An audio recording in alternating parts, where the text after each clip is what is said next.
সবগুলো বাংলাদেশ দল এরই মধ্যে কিন্তু অনুশীলনের জন্য উপস্থিত হয়েছে। তাদের জন্য নির্ধারিত জওহরলাল নেহরু স্টেডিয়ামের পাশে অ্যাস্ট্রোটার্ফ রয়েছে। তো সেখানে আপনারা দেখতে পাচ্ছেন হামজা চৌধুরীকে। তবে যেটি সবচেয়ে প্রশ্নবিদ্ধ যে বিষয়টি,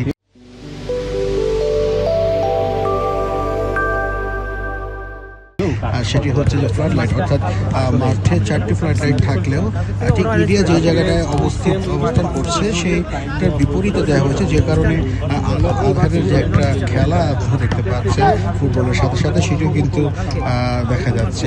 এবং যদি আপনাদেরকে আমরা অন্য ফ্লাড লাইটগুলো দেখাই, যেখানে অন্য যে ফ্লাড লাইটগুলো আছে সেগুলো কিন্তু বন্ধ আছে, শুধুমাত্র যেখানে মিডিয়া অবস্থান করছে অবশ্যই সেই আধার উপরে আলো দেখা যাচ্ছে। পাশাপাশি দেখতে পাচ্ছেন বহুত ফ্লাড জ্বলছে এবং ফুটবলারদের চেহারাও আমরা দেখতে পাচ্ছি।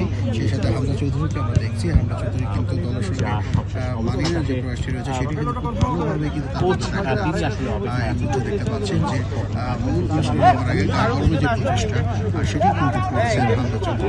এবং আজকে কিন্তু বাংলাদেশ দল সাদা কিট জার্সিতে কিন্তু তারা অবতীর্ণ হয়েছে। প্র্যাকটিস যে জার্সি রয়েছে, তো সেই জার্সিতে কিন্তু তারা আজকে অনুশীলন সারে জওহরলাল নেহরু স্টেডিয়ামের পাশে যে অ্যাস্ট্রোটার্ফটি রয়েছে, তো সেই জায়গাটি